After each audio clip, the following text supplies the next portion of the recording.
the temple of thy spirit. Let my spirit feel the warmth of your embrace. Let me be a holy habitation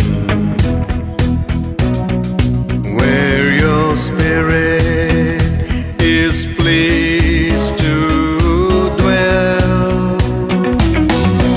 Oh Lord, I long to know your glory. Last week we were talking about family of Elimelech. గత వారము ఎలిమెలెకు కుటుంబం గురించి మనము ధ్యానించాం. That there was famine in the land, ఆ ప్రాంతంలో కరువు వచ్చింటున్నది. and based on that he decided to go to the neighboring land. ఆ కరువు కారణంగా అతడు తన పక్క దేశానికి వెళ్ళాలని నిర్ణయించుకున్నారు. But instead of getting blessing and all the provisions, the man and his two sons died in that land. అయితే అతనికి కరువు ప్రాంతంగా అక్కడి నుంచి వెళ్ళిన తర్వాత అతనికి ఆశీర్వాదములు పొందకుండా అతడు ఇద్దరు కుమారులు కూడా చనిపోయినట్లుగా రాయబడి ఉన్నది. And we studied other instances of famine in Genesis where similar thing happened to Abraham, and he also almost had a loss in his life. మరి అదే విధంగా ఆదికాండంలో కూడా అబ్రహాం జీవితంలో కూడా కరువు వచ్చినప్పుడు అతను తీసుకున్న నిర్ణయాన్ని బట్టి అతని జీవితంలో నష్టం కలిగినట్టు చూస్తున్నాం. We saw Lot who made a decision based on what he saw, and he went to Sodom and Gomorrah, and his whole family was destroyed. అదే విధంగా మరి లోతు తన జీవితంలో కరువు కారణంగా తీసుకున్న నిర్ణయాన్ని బట్టి సొదొమ గొమొర్రా ప్రాంతానికి వెళ్ళి అక్కడ తన జీవితంలో నాశనం అయిపోయినట్టుగా మనం చూస్తున్నాం. But we find that God told Isaac in another famine, he said, you don't go to Egypt but stay here, I'll bless you. అయితే మరి ఒక చాప్టర్లో ఆదికాండం 26వ వచనంలో ఇస్సాకుకు దేవుడు కరువు సమయంలో నువ్వు ఈ ప్రాంతాన్ని విడిచి వెళ్ళదు, ఇక్కడే ఉండు, నిన్ను ఆశీర్వదిస్తున్నానని మనం చూస్తున్నాం. And we found that if you be led by what you see, you can make a mistake in your life. మన జీవితంలో మనం చూసిన దాన్ని బట్టి నిర్ణయం తీసుకున్నట్లయితే మనము నష్టపోగలే ప్రమాదం ఉన్నది. If you make your own decisions without getting the guidance from God, you can always make a mistake. దేవుని చిత్తాన్ని తెలుసుకోకుండా మన జీవితంలో నిర్ణయం తీసుకున్నట్లయితే మనము జీవితంలో నష్టపోయే ప్రమాదం ఉంటున్నది. It's only God who knows the end from the beginning. దేవుడికి మాత్రమే ముగింపు నుంచి మొదటి వరకు తెలిసిన వాడే అంటున్నాడు. He knows all the problems that you can face, all the potholes in the road ahead of you. మన జీవితం ముందులో ఉన్న సమస్యలన్నీ కూడా మనం వెళ్ళే దారిలో ఉన్న గుంటలన్నీ కూడా ఆయనకు ముందే తెలుసు. We don't know anything. మనకి ఏ విషయాలు తెలియదు. The wise man is the one who seeks the guidance from God and obeys that guidance. జ్ఞానవంతుడు ఎవడైతే మరి దేవుని యొక్క చిత్తమును దేవుని యొక్క ఇష్టమును తెలుసుకొని దాని ప్రకారంగా జీవించేవాడు. When God sent me to Kashmir, దేవుడు నన్ను కాశ్మీర్కి వెళ్ళినప్పుడు that was the time when the militancy was still going on. ఆ సమయంలో మరి ఉగ్రవాదం చాలా తీవ్రంగా ఉంటున్నది. Now it is very calm, very peaceful. ఇప్పుడు అక్కడ ఎటువంటి ఉగ్రవాదం లేదు, చాలా శాంతికరంగా. For many years now it has been controlled.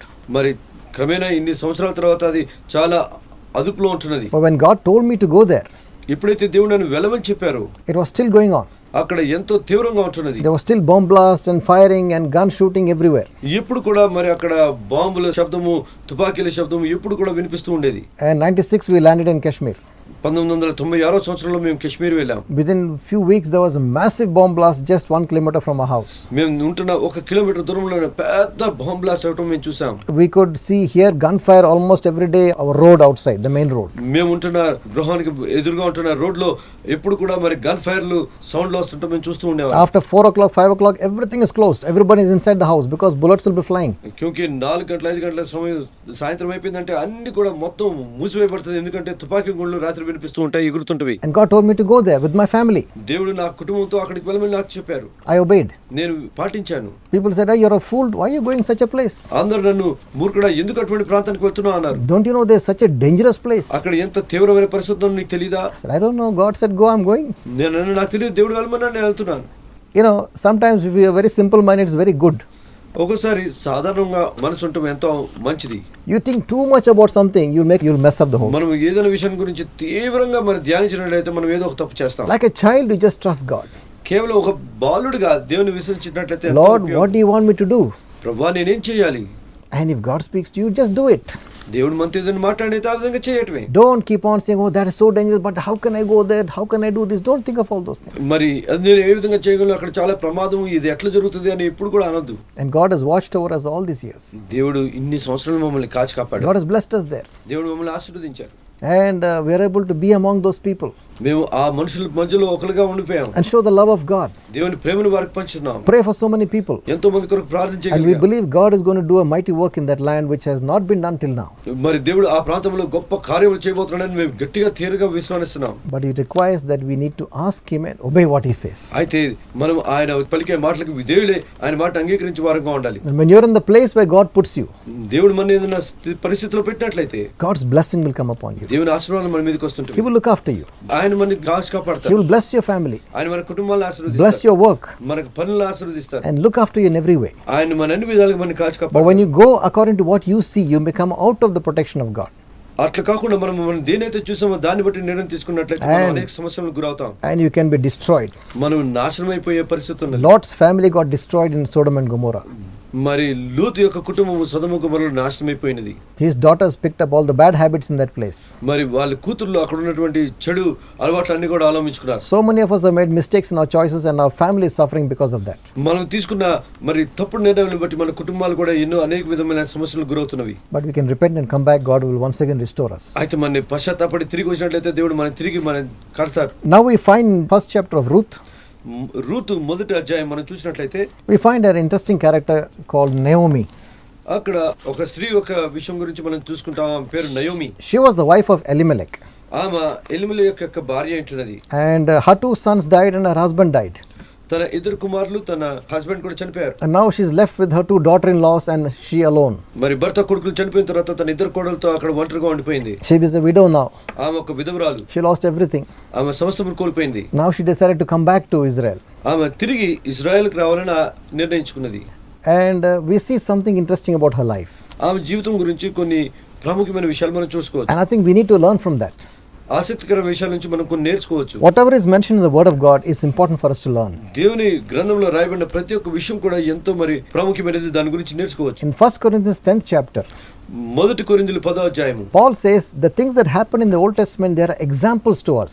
మరి పాత నిబంధనలో జరిగిన విషయాలన్నీ కూడా మనకి ఒక సాదృశ్యంగా ఉదాహరణగా ఉంటున్నవి. That we should not make the same mistakes that they made. అదే తప్పులు మనం మన జీవితంలో చేయకూడదని, And also we can learn from the lives of those people. వారి జీవితాలను బట్టి మనం ఎన్నో విషయాలు నేర్చుకోవచ్చునని. Everything that is written in the Word of God has got a purpose. అందుకే బైబిల్ గ్రంథంలో రాయబడిన ప్రతి ఒక్క మాట కూడా దేవుడు ఒక ఉద్దేశం కలిగి ఉంటున్నారు. It's important that we study the Word and learn from it. మనం దేవుని వాక్యాన్ని ధ్యానించి దాని నుంచి మనం నేర్చుకోగలిగాం. So we can avoid making the same mistakes like Lot made, like the other people made. We can avoid making the mistakes. అదే విధంగా మనం చేసినట్లయితే మనం ఏ విధంగా అయితే లూతు వీరు చేసిన తప్పులను మనం చేయకుండా మనం కాపాడుకోవచ్చు. Now we learn from the life of Naomi.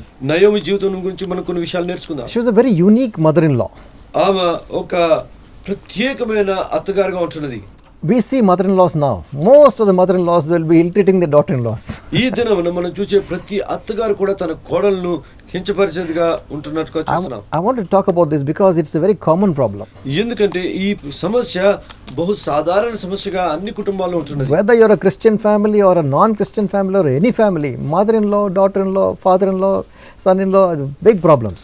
మరి ఇన్ని కుటుంబంలో మనం చూసినప్పటికీ క్రైస్తవుల కుటుంబం, క్రైస్తవేతరుల కుటుంబం, ఏ కుటుంబంలో అయినా కూడా మళ్ళీ అత్త కోడలు, మామ అల్లుడు, ఈ వీటి మధ్యలో అనేక సమస్యలు కలిగి ఉంటున్నారు. Oh, the daughter-in-laws, it's hell for them.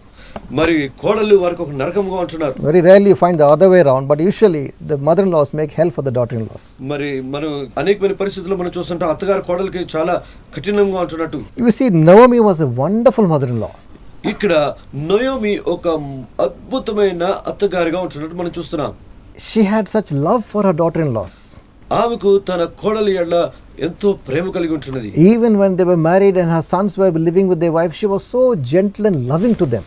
కుమారులు వివాహం చేసుకున్నప్పుడు కూడా ఆమె ఎంతో మరి వారితోటి చాలా దీనత్వంతో మంచితనంతో వారితో ప్రేమ కలిగి ఉన్నది. She was very kind to them. వారి ఎడల జాలి కలిగి ఉంటున్నది. She didn't treat them like servants. వారిని ఒక దాసులుగా వారిని ఎంచలేదు. Now many times when the daughter-in-law comes to your house, she becomes a servant in the house. మరి ఎప్పుడైతే కోడలు వస్తుందో కొన్ని కుటుంబాల్లో ఆ కోడలు పని మనిషిగా మారిపోతున్నది. All the other daughters in the original house, they'll just sit back and let the daughter-in-law do all the work. మరి కూతుర్లందరూ కూడా మరి కూర్చుండిపోతారు.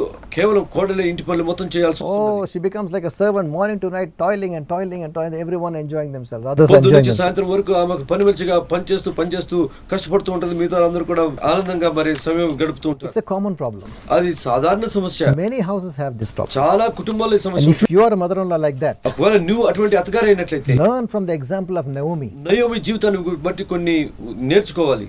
Naomi was a very gentle person. Naomi చాలా నమ్రత కలిగిన వ్యక్తి అయినది. Maybe she was always teaching them about the God of Israel.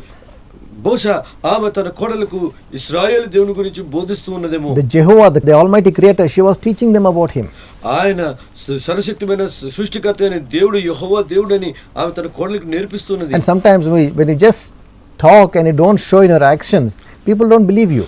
మనం దేని గురించి అన్న మాట్లాడి మన క్రియారూపంగా అది మన జీవితంలో మనం చూపించినట్లయితే మనుషులు మన దాన్ని బట్టి విశ్వసించరు. Some people say, కొంతమంది అంటారు, do what I say but don't do what I do.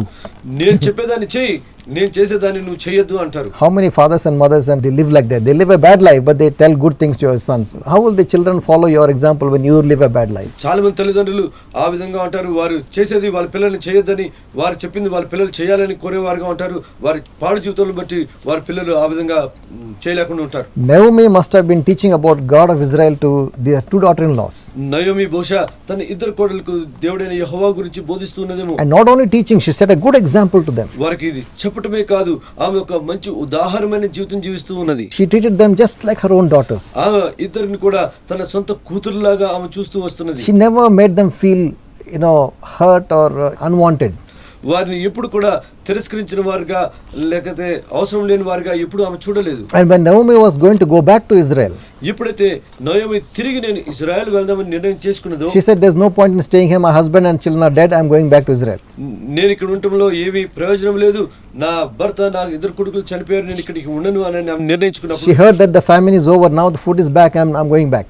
ఎప్పుడైతే ఇజ్రాయెల్ దేశంలో మరి కరువు అంతరించిపోయినది, అక్కడ సమృద్ధిగా ఉన్నది అని ఎప్పుడైతే వినదో, Both the daughter-in-laws said, we'll come with you. ఇద్దరు కోడలు కూడా ఆమెతో అంటున్నారు, మేము కూడా నీతో వస్తాం. Nowadays mother-in-laws treat their daughters so badly, the daughter-in-laws will be happy to see them go. మరి ఈ దినంలో అత్తగారు ఎంత తీవ్రంగా ప్రవర్తిస్తుంటదైతే కోడలు అటువంటి పరిస్థితుల్లో ఎంతో సంతోషంగా అత్తగారిని పంపించేసేసి వాళ్ళు దూరంగా వెళ్ళిపోయే పరిస్థితులు ఉంటుంది. She's gone, oh what a relief, they'll say. వాళ్ళు అనుకుంటారు, అమ్మయ్య అత్తగారు వెళ్ళిపోయింది, నాకు ఇక సమస్య లేదు అనే పరిస్థితిలో ఉంటున్నారు. But when Naomi said she's going back, the two daughters said, we'll come with you, we'll leave our family, we'll leave our country, we'll come with you. ఎప్పుడైతే నయోమి తిరిగి నా దేశానికి వెళ్తున్నాను అన్నప్పుడు వెంటనే ఇద్దరు కోడలు కూడా మేము కూడా అన్ని విడిచిపెట్టి మా దేశంని మా బంధుమిత్రులను విడిచిపెట్టి మేము నీతో వస్తాం అంటున్నారు. They could see the love of God in her. మరి ఆమెలో దేవుని ప్రేమను మనం చూడవచ్చు. They could see the God's gentleness in her. వారు ఆమెలో దేవుని యొక్క నమ్రతను వారు చూస్తున్నారు. And they were able to touch God in her. ఆమె జీవితంలో వారు దేవుణ్ణి స్పర్శించగలుగుతున్నారు. Do you live your life in such a way that people are touched, they can see God in you? నీవు జీవించే జీవితంలో మనుషులు నీలో దేవుని స్పర్శించగలుగుతున్నారా? Or are you just preaching but not living a practical life? లేకపోతే కేవలం నువ్వు బోధించేవాడుగా ఉండి నీ జీవితంలో దాన్ని పాటించకుండా ఉంటున్నావా? So many people just preach but they don't live. చాలా మంది మరి ప్రచారం అయితే చేస్తారు కానీ ఆ విధంగా వారు జీవించరు. There is a statement, actions speak louder than words.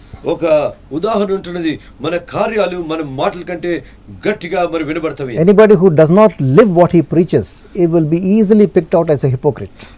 ఏ వ్యక్తి అయినా కానీ తాను బోధించిన దాని ప్రకారంగా జీవించినట్లయితే అతడు ఒక వేషధారిగా ఉంటున్నట్టుగా మరి సులువుగా కనబడుతున్నది. But Naomi lived her life exactly the way she preached. అయితే నయోమి తన జీవితంలో ఏ విధంగా అయితే బోధించిందో ఆ విధంగా జీవించినది. Her daughter-in-laws could feel the love of God in her. తన కోడలు ఆమెలో ఆ ప్రేమను వారు పొందుకోగలిగారు. And whatever she spoke touched them because they could see practically her life was like that. ఎందుకంటే ఆమె ఏం మాట్లాడినా కానీ అది వారు వాస్తవికంగా ఆమె జీవితంలో ఆ ప్రేమను వారు చూశారు కాబట్టి వారు ఆ విధంగా చేయడానికి నిర్ణయించుకున్నారు. She was a kind woman. ఆమె ఎంతో దయగలిగిన వారు, and woman full of faith.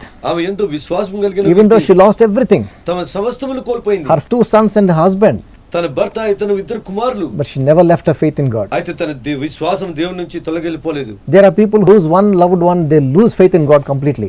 కొంతమంది ఈ విధంగా ఉంటున్నారు, వారి కుటుంబంలో ఎవరైనా ప్రియులు మరి చనిపోతే వారు దేవుని యందు విశ్వాసం కూడా విడిచిపెట్టి వారు. Somebody once wrote to me a letter. కొద్ది దినాల క్రితం ఒకరు నాకు ఒక ఉత్తరం రాశారు. Brother, please pray for the date of my death. Brother, నా కొరకు ప్రార్థించండి, నేను ఏదైనా చనిపోతానో ఆ డేట్ గురించి నాకు చెప్పండి.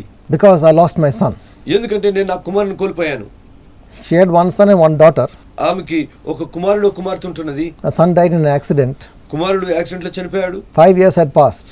5 సంవత్సరాలు గడిచిపోయినాయి. And she's just drowning in her sorrow, drowning in her bitterness. ఆమె తన దుఃఖములో తన చేదుతనములో మునిగిపోతున్నది. And praying for death. I don't want to live. I don't want to live. She forgot about her husband, other daughter. She forgot everything. I want to die. I want to die. ఆమె తన భర్తని తన కుమార్తెను మర్చిపోయి నేను చనిపోతాను ఎప్పుడు చనిపోవాలి అన్న దాని గురించి ఎదురు If you చూస్తుంది. look at Naomi, she lost her husband and 2 sons, and yet she never lost her faith in God. Naomi జీవితంలో మనం చూసినట్లయితే నయోమి తన జీవితంలో తన భర్తను తన 2 కుమారులను కోల్పోయింది. And Job lost all his sons and daughters, and he never lost faith in God. యోబు తన జీవితంలో మరి కుమార్తెలను సమస్తమును కోల్పోయాడు. ఆయన కానీ దేని మీద విశ్వాసం. One day he lost everyone, ఒక్క దినంలోనే సమస్తం కోల్పోయాడు. and yet he stood for God.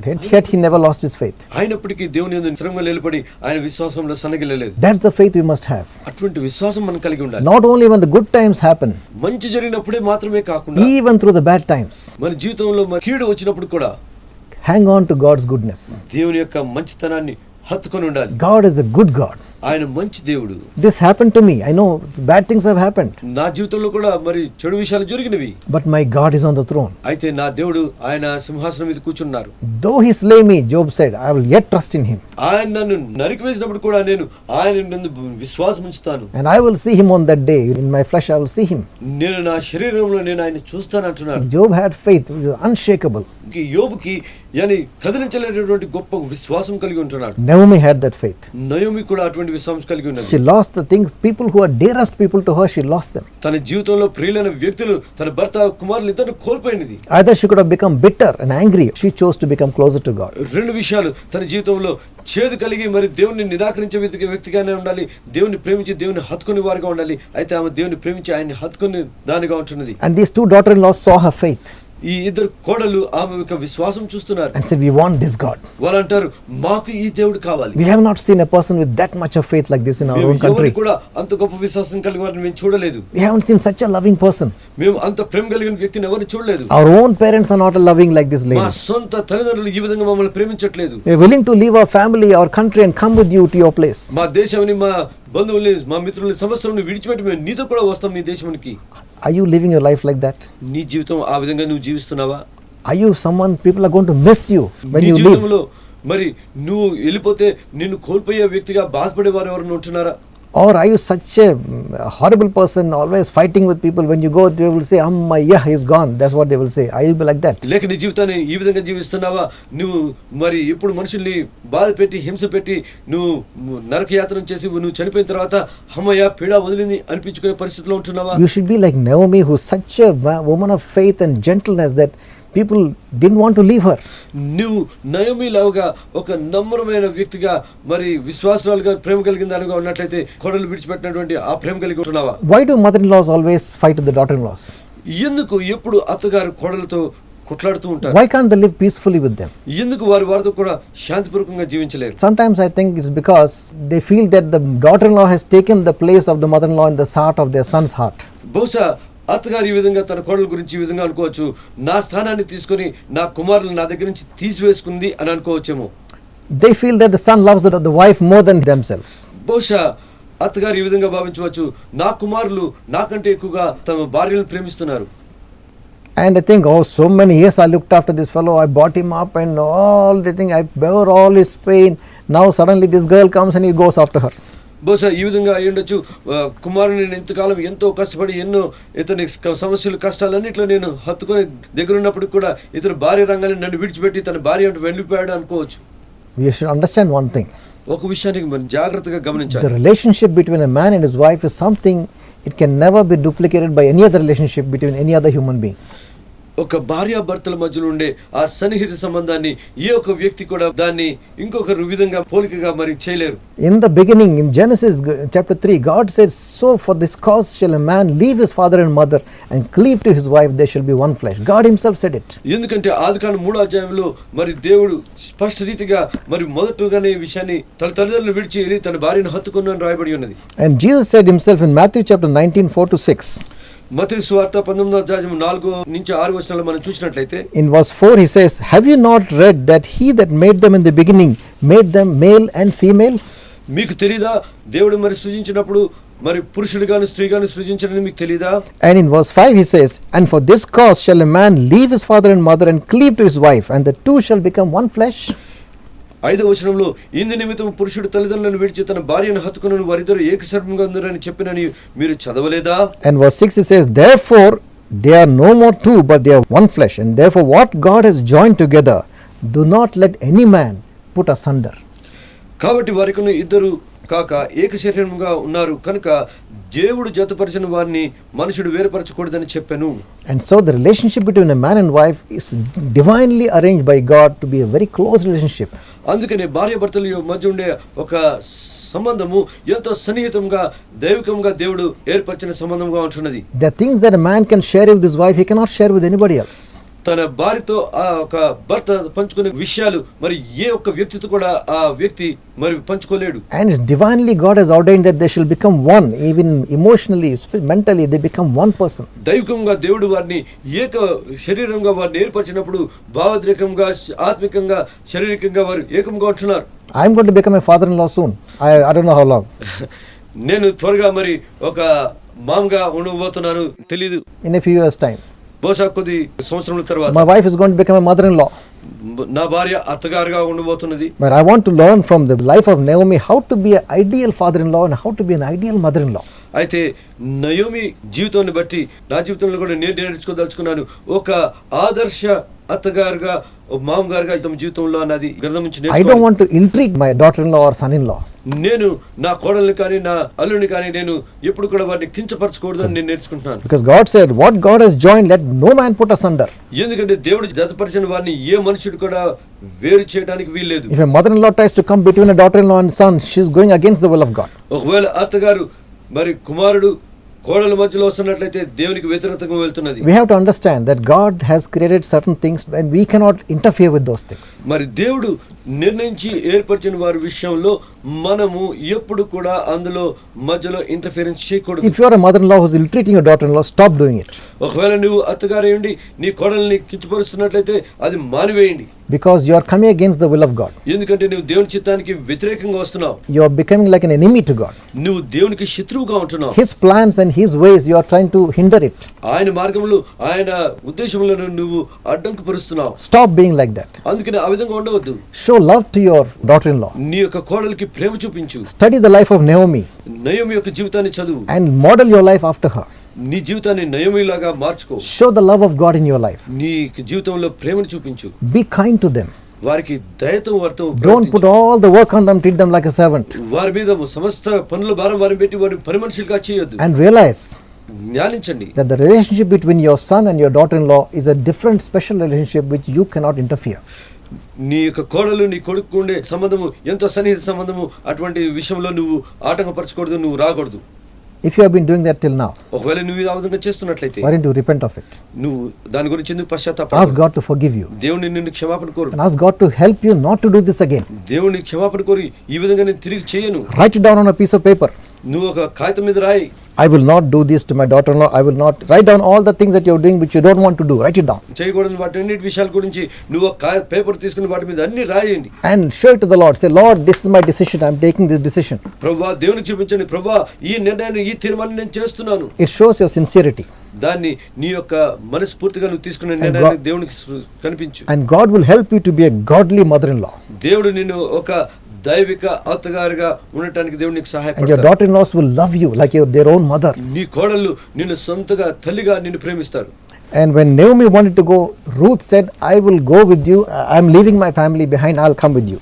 ఎప్పుడైతే నయోమి అత్తగారు వెళ్తున్నప్పుడు రూత్ అంటున్నది, నేను నా తల్లిదండ్రులను విడిచిపెట్టి నువ్వు ఎక్కడికి వెళ్తే అక్కడికి నేను నిన్ను వెంబడిస్తాను అని అంటున్నది. Your God will be my God. నీ దేవుడు నా దేవుడు అంటున్నాడు. Your people will be my people. నీ ప్రజలు నా ప్రజలు అంటున్నారు. Where you live, I will live. నువ్వు ఎక్కడ నివసిస్తే నేను అక్కడ నివసిస్తాను. And where you die, I will die. నువ్వు ఎక్కడ చనిపోతే నేను అక్కడ చనిపోతాను. That is the bonding that the mother-in-law had with the daughter-in-law. అది అత్తగారు కోడల మధ్య ఉన్నటువంటి గొప్ప మరి బంధత్వము సంబంధమైనది. Let us learn from that. దాని గురించి మనం నేర్చుకోవాలి. Let's make a decision. మన జీవితంలో తీర్మానం I will చేసుకోవాలి. never ill-treat my daughter-in-law or a son-in-law. నేను నా అల్లుడిని నా కోడల్ని ఎప్పుడు కూడా మరి వారిని కించపరచను. But I will love them like my own children. నా సొంత బిడ్డలుగా నేను వారిని ప్రేమిస్తాను. And I will show the love of God to them. నేను దేవుని ప్రేమను వారికి చూపిస్తాను. I will demonstrate Christ to them. నేను వారికి క్రీస్తును సాదృశ్యంగా వారికి చూపిస్తాను. And they will learn about God through my life. నా జీవితాన్ని బట్టి వారు దేవుని తెలుసుకుంటారు. One of my relatives, మా యొక్క బంధువుల్లో very old lady, చాలా మరి వృద్ధురాలు, she is beyond 80 and she is forgetting many things. 80 సంవత్సరాలు దాటిపోయిన వ్యక్తి అన్ని విషయాలు చాలా మర్చిపోతూ కూడా ఉన్నది. Recently my mother talked to her daughter-in-law. మరి కొద్ది దినాల క్రితం మా అమ్మగారు ఆమె కోడలతో మాట్లాడింది. And the daughter-in-law doesn't know Jesus Christ. ఆమె కోడలకు యేసు ప్రభు ఎవరో తెలియదు. She is from some other faith. ఆమె మరి వేరే యొక్క విశ్వాసం నుంచి వచ్చినది. But she looks after her mother-in-law so nicely. ఆమె తన అత్తగారిని ఎంతో ప్రేమగా చూసుకుంటుంది. And my mother told her, God will bless you because you're looking after your mother-in-law so nicely. మా అమ్మ ఆమె కోడలతో అంటున్నది, నీ ప్రవర్తన బట్టి దేవుడు నిన్ను ఆశీర్వదిస్తారు. And the daughter-in-law said, Auntie, she's a role model to me. ఆ కోడలు అంటున్నది, ఆంటీ మా అత్తగారు నాకు ఒక ఉదాహరణ కలిగిన వ్యక్తి అంటున్నారు. When we finish our life, we should be role models to all our in-laws, our children, everyone who comes in contact with us. We should be role models. మన జీవితాన్ని మనం ముగించినప్పుడు మన బిడ్డలకి, మన బంధువులకి, మిత్రులందరూ కూడా మనం ఒక మంచి ఉదాహరణమైన జీవితం జీవించాలి. When we leave this world, people say, oh, what a wonderful person has left. మనం చనిపోయిన తర్వాత మనుషులందరూ ఎంత గొప్ప దైవజనుడు అని మనుషులు అనాలి. I want to just close. I want to pray for those who are sick. నేను ఈ సమయంలో రోగగ్రస్తుల కొరకు ప్రార్థన చేయాలని ఆశపడతాను. If you're sick, ఒకవేళ మీరు రోగగ్రస్తులు అయితే put your hand on where you're sick. నీకు ఎక్కడైతే రోగం ఉంటుందో, బాధ ఉంటుందో అక్కడ నువ్వు చేయి పెట్టుకోండి. We will trust God to heal you. మనం విశ్వసిద్దాం, దేవుడు మనల్ని స్వస్థపరుస్తాడు. It's Jesus who is the healer. ఎందుకంటే యేసు ప్రభువు వారు స్వస్థపరిచే దేవుడు. And we will pray to him. ఆయన్ని ప్రార్థన చేద్దాం. I will put my faith, add your faith to my faith. Let's pray together. నేను నా విశ్వాసాన్ని ముందు పెడతాను, మీరు మీ విశ్వాసాన్ని కలిపి జోడించి మనం కలిసి ప్రార్థన చేద్దాం. Father Lord, I pray for the people who are sick. తండ్రి, ఎవరైతే రోగగ్రస్తులు ఉంటారో వారు కూడా ప్రార్థన చేస్తున్నారు. Heal them from their sickness. ప్రభువాన్ని స్వస్థపరచు వారి రోగం నుంచి. Every sickness, whatever it be, Lord. వారి ఏ విధమైన రోగమైనప్పటికీ There's nothing too hard for you. ఈ వ్యాధి అయినప్పుడు నీకు కష్టమైనది ఏదీ లేదు. I speak your healing into their body. ప్రభు వారి జీవితంలో స్వస్థతను ప్రకటిస్తున్నాను. Every disease which even the doctors cannot heal, I speak the healing of God into their Prabhu body. ఏ వ్యాధి ఎంత కఠినమైనప్పటికీ, డాక్టర్ల చేత నయమైనప్పటికీ కూడా ప్రభు నీ యొక్క స్వస్థతను ప్రకటిస్తున్నాను వారి జీవితంలో. Be healed in Jesus' name. యేసు నామములో స్వస్థతను I పొందుకోండి. bind every spirit of infirmity in Jesus' name. ప్రతి విధమైన రోగగ్రస్తమైన ఆత్మను బంధిస్తున్నాను. And I speak God's blessing and healing into your life. దేవుని యొక్క ఆశీర్వాదములను స్వస్థతను ప్రకటిస్తున్నాను మీ In జీవితంలో. Jesus' name I pray. యేసు పరిశుద్ధ నామములో ప్రార్థిస్తున్నాను. Amen. Amen. And we will just continue this message next week. వచ్చే వారము ఈ యొక్క సందేశం యొక్క తరువాయి భాగం మనం ధ్యానిద్దాం. And I invite you to come back and listen to the message. దయచేసి వచ్చే వారం కూడా మీరు ఓపిక మరి సందేశాన్ని వినాలని ఆశపడుతున్నాను. You can follow it on YouTube. The address is on the screen. ఈ సందేశాలు యూట్యూబ్ లో కూడా మీరు కావాలంటే చూసుకోవచ్చు. You can see- అడ్రస్ కింద టీవీ స్క్రీన్ మీద ఇవ్వబడుతున్నవి. You can type it in the YouTube browser window and you can see all the old messages. You can learn many things. YouTube లో బ్రౌజర్ విండోలోకి మీరు వెళ్ళి అక్కడ మీరు నా సందేశాల గురించి మీరు టైప్ చేసి పాత సందేశాలు అన్ని కూడా మీరు ధ్యానంగా చూసి నేర్చుకోవచ్చు, You వినొచ్చు. can learn many things from the Word of God. వాటి నుంచి దేవుని ఒక వాక్యం నుంచి ఎన్నో విషయాలు మీరు నేర్చుకోవచ్చు. God bless you. దేవుని మిమ్మల్ని ఆశీర్వదించును గాక.